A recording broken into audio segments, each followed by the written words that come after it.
Welcome to Wilderness Wanderers. If you're new to our channel, I'm Kat and this is Kev. Today we're at the mission Santa Barbara. We're going to take a good look around and talk about the history and show you around. Here we go.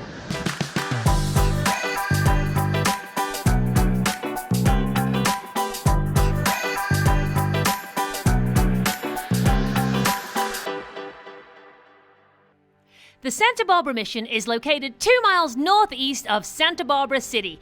There's plenty of parking. It is a very popular spot though, so we always advise get there early. First established in 1786 as the 10th in the mission chain, the Santa Barbara Mission is one of the most sophisticated and classically proportioned missions of the original 21. There is a beautiful green area out front, but the most imposing thing is the lavanderia, or the washing basin. It was completed in 1818 and it served as the original mission laundry. The Indians soaked the clothes on the sloping sides and then rinsed them in the center pool. This thing is huge. Bear at that end and a lion or a tiger at this end. Panther. Why is it a panther? Or cougar, because you know where we're at. Huh.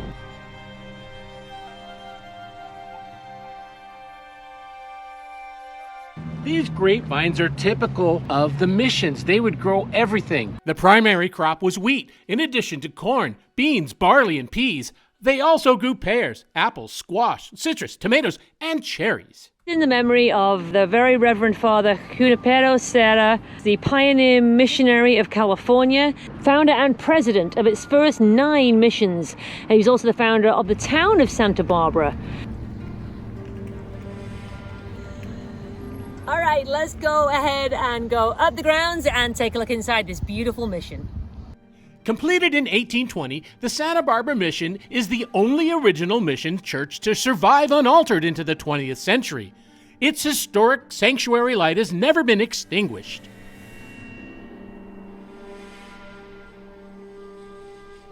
The entrance fee to the mission, which includes an audio tour, ranges from $10 for children all the way up to $15. They also have Wi-Fi on site for their Q-code tours.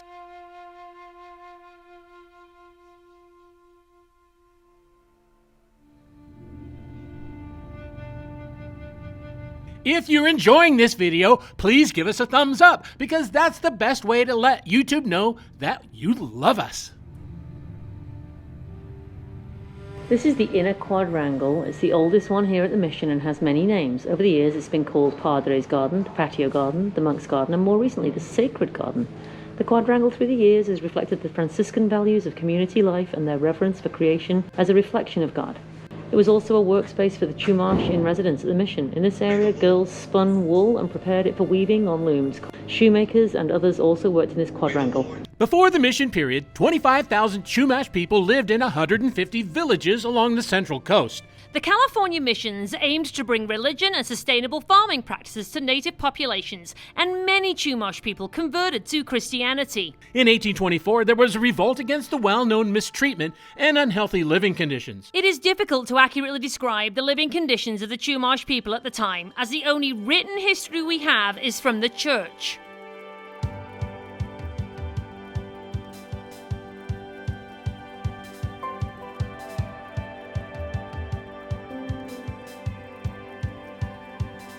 There's a light from a million suns burning through your blood. Feel the rivers run, a window to the hope and wild is true. It's all for you.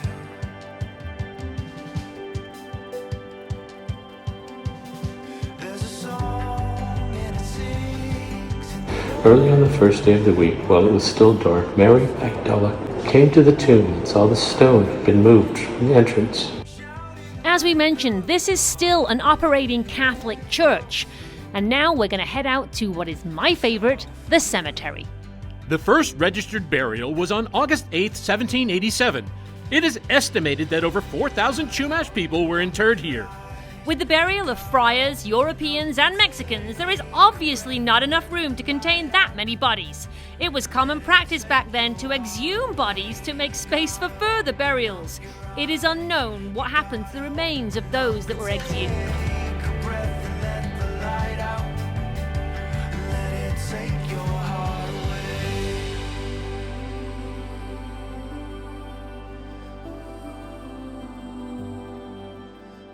This mausoleum holds some of the remains of the more recent burials of the Franciscan monks who still run the mission. held on to. It's all for you. It's all for you. You gotta open up your eyes. You gotta open up and take. In 1846, the Mexican governor at the time granted Daniel Hill Rancho La Goleta, which included the land on which the mission stood. He immediately leased that land back to the Catholic Church so the mission would not fall into ruin. This land and the church has been owned by many, beginning with the Chumash people, the Spanish, the Catholic Church, ranchers, and the Mexican government. In 1874, President Abraham Lincoln granted it permanently to the Catholic Church.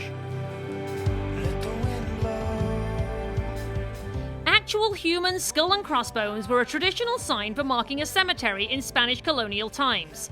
The Chumash Indians believed these to be the remains of their ancestors, and they were finally returned to be laid to rest with dignity. The ones you see here are replicas.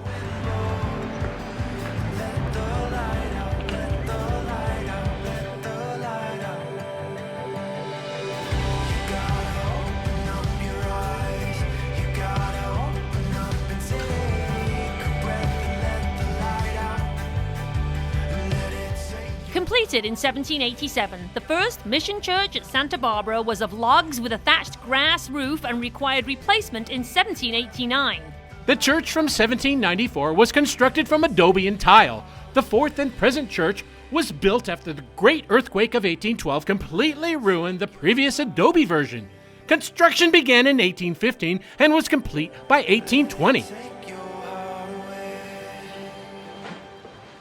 These ones have the knee knocker on the back. The knee banger on the back. Huh? You mean the Nila? Yeah, and everybody who sat on this pew in church is now dead too. Oh my gosh.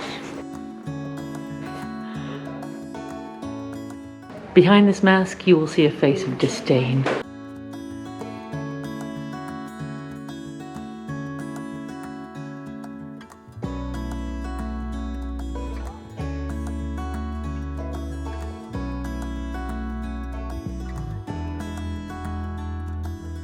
The museum is in the old convento wing or kitchen and is the site of some of the original statues. It is also the oldest remaining structure on site.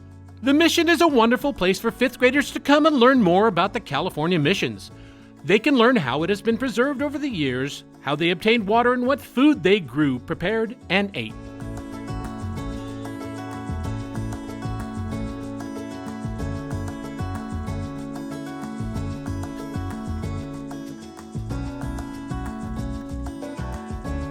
There have been many famous visitors to this mission, including the Von Trapp family singers, before The Sound of Music, and Queen Elizabeth II, to name but a few.